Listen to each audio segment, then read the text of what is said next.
Shalom, apa kabar semuanya? Pagi hari ini kami mau menyapa per KPK. Bagaimana kabarnya KPK Galatia? Tentu semua sehat. Terus KPK Getsemani, bagaimana kabarnya? Masih setia membaca Alkitab. Ketiga, KPK Naim. Wah, Naim ini yang paling banyak ini, terutama jada-jadanya. Tetap semangat. KPK Immanuel. Wah, bagaimana Pak Gus? Bagaimana borongannya? Ya, saya berdoa supaya terus lancar, bertambah besar. KPK Betel, bagaimana KPK Betel? Masih semangat? Bagaimana kabarnya KPK Maranatha? Oh ya, bagaimana Pak Silas? Saya tanya. Terus diberkati Tuhan. Juga Bukus, home industrinya apa ya? Bagaimana? Lancar-lancar saja. Tetap setia melayani Tuhan. Juga tidak lupa kami menyapa jemaat yang ada di Ringin Telu. Apa kabarnya semua? Ya, tentu sehat di dalam Tuhan, sehat rohani, sehat jasmani. Untuk renungan firman Tuhan pagi hari ini diambil dari Yakobus pasal 1 ayat 12 sampai 18. Itu bacaan firman Tuhan pagi hari ini. Temanya sangat sederhana supaya semua mengerti. Naik tingkat, gampang dong. Jadi temanya naik tingkat. Kalau bahasa keren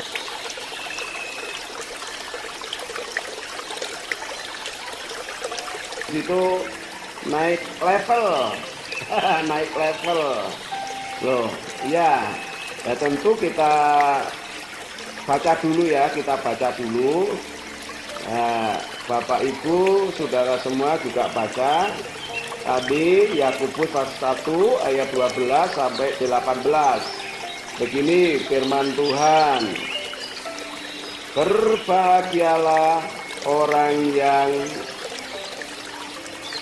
bertahan dalam pencobaan, sebab apabila ia sudah tahan uji, ia akan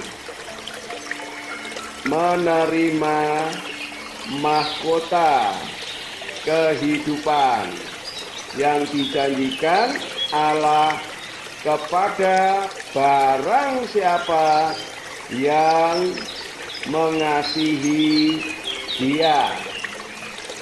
Ayat 13, apabila seorang dicobai, janganlah ia berkata, percobaan ini datang dari Allah. Sebab Allah tidak dapat dicobai oleh yang jahat, dan ia sendiri tidak mencobai siapapun. Ayat 14, tetapi tiap-tiap orang dicobai oleh keinginannya sendiri, karena ia diseret dan dipikat olehnya. Dan apabila keinginan itu telah dibuai, dia melahirkan dosa. Dan apabila dosa itu sudah matang, ia melahirkan maut. Terus ayat berikutnya,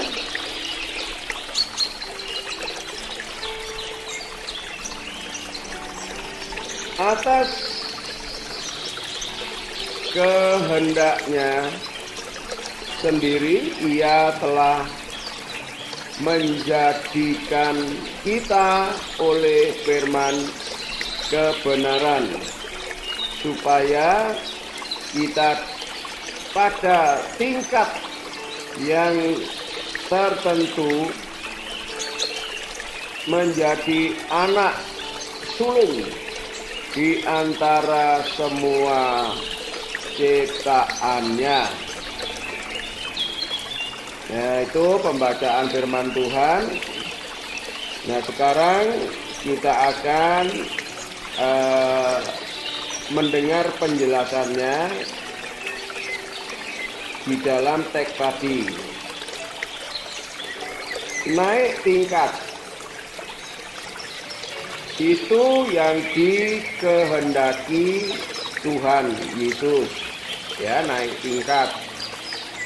Berarti itu kita harus ingat konteksnya itu di dalam Kejadian pasal 1 ayat 26, 27, Kejadian pasal 2 ayat 6 dan 7. Kita semua masih ingat bahwa manusia diciptakan segambar serupa. Nah, di dalam makna yang luar biasa itu, di mana manusia diciptakan Tuhan dengan nilai-nilai ilahi. Maksudnya manusia itu diciptakan selevel dengan Tuhan, sejajar dengan Tuhan. Keren kan? Luar biasa ya. Cuma harus bisa membedakan. Tuhan ya Tuhan, manusia tetap manusia. Tapi levelnya, tingkatannya itu tentunya melebihi dari makhluk-makhluk ciptaan yang lain. Nah, kita harus bersyukur itu, ya kan? Bersyukur kita dibuat seperti itu, luar biasanya. Berarti manusia itu jauh lebih dalam, ya, lebih dalam, ya, istilahnya manusia menyandang kemuliaan Tuhan yang sangat luar biasa. Siapa yang tidak ingin tetap tinggal di dalam levelnya Tuhan? Nah, itu luar biasa. Itu konteksnya itu seperti itu.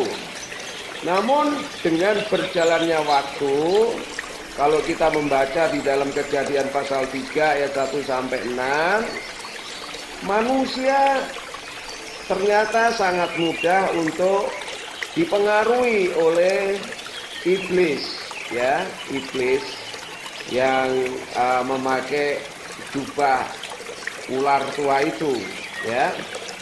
Akhirnya manusia jatuh di dalam dosa. Itu artinya semua manusia sudah tidak lagi selevel dengan Tuhan, sejajar dengan Tuhan lagi. Nah, ini yang perlu kita renungkan. Jadi siapapun manusia di dunia ini, kaya raya, ya, punya pangkat maupun tidak, di hadapan Tuhan, sebagaimana di dalam Roma pasal 3:23, semua manusia sudah kehilangan kemuliaan Allah. Nah, ini yang perlu kita perhatikan. Sekali lagi ditekankan, berarti semua kita berpindah pada tingkat level yang dari Tuhan, lalu sangat drastis sekali, ya, levelnya turun, lalu ada di dalam levelnya iblis. Itu di dalam Kejadian pasal 3 ayat 1 sampai 6.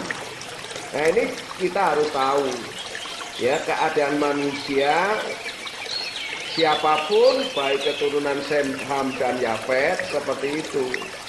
Nah, sekarang kita akan melihat ya, ketika Rasul Yakobus menjadi murid Yesus dan Yakobus ditugaskan untuk menyampaikan kebenaran Allah ini di daerah Yerusalem. Itu daerah yang militan, daerah yang orang-orangnya itu waduh luar biasa menterengnya. Ada ahli Taurat, orang Saduki, terus ada imam besar ada di sana, bertengger di sana. Nah, itu tidak mudah. Yang namanya Rasul Yakobus yang notabene orang yang sangat tidak berpendidikan, orang yang nelayan, sebagai nelayan disuruh menyampaikan kebenaran seperti itu. Jadi itu tidak mudah. Itu sebabnya kita belajar melalui teks tadi dengan kesungguhan. Nah, supaya kita terus jangan sampai lupa bahwa kita ini sudah jatuh dalam dosa. Lalu Tuhan datang melalui kuasa Roh-Nya, datang kepada kita untuk mencari kita, ya, supaya kita tidak berada di dalam level dan tingkatan daripada iblis tadi. Nah, makanya kita melihat tadi ayat-ayat tadi, coba kita lihat lagi ya, supaya kita mengerti. Lalu yang diinginkan Tuhan di dalam ayat 12 itu apa? Ya. Nah, yang pertama ya, perlu bertahan. Ya. Bisa enggak bertahan ya di dalam kebenaran supaya kita tetap bertengger di dalam kemuliaan Tuhan? Bisa enggak? Jangan-jangan baru isu corona saja sudah mungkret kabeh. Ya, bukan begitu maksud saya, karena Tuhan yang menjamin saudara. Nah, berarti bagaimana supaya kita bisa bertahan itu pertama. Ya, kita membutuhkan penolong yang unggul, ya, tidak lain ya Roh Kudus. Nah, itu jalan keluarnya satu. Lalu jalan keluarnya kedua di dalam ayat 13, mau tidak mau kita harus mengerti beda dengan perasaan. Mengerti berarti berdasarkan firman Tuhan. Ngerti ya, harus mengerti, bukan perasaan. Jadi kekristenan itu bukan berdasarkan perasaan, tapi pengertian atas firman Tuhan. Kalau begitu, bagaimana supaya kita mengerti? Ya, harus banyak membaca firman Tuhan, harus banyak mendengar firman Tuhan, harus merenungkan firman Tuhan siang dan malam. Berikutnya yang ketiga ayat 14 tadi, tetapi tiap-tiap orang dicobai oleh keinginannya sendiri. Nah, kalau begitu yang harus saudara dan saya lakukan mulai hari ini, coba keinginan itu harus dibedakan dengan kebutuhan. Ya, kebutuhan. Ya, keinginan yang disebar oleh iblis itu masalah duniawi. Dua ketek mengek itu yang menggiurkan, ya, sampai orang banyak tidak tidur. Karena apa? Karena ingin kaya, karena ingin berhasil ekonominya. Itu keinginan, tapi keinginan itu ada batasnya. Batasnya apa? Ketika saudara dan saya dan semua manusia itu mati, apa yang diinginkan tadi itu tidak dibawa ke surga. Lalu bagaimana? Nah, saudara harus memiliki suatu kebutuhan. Nah, kebutuhan yang kekal itu apa? Ya, masalah rohani. Melayani Tuhan dengan benar, berdoa dengan benar. Terus apa lagi? Ya, melakukan firman Tuhan yang benar gitu aja. Ya.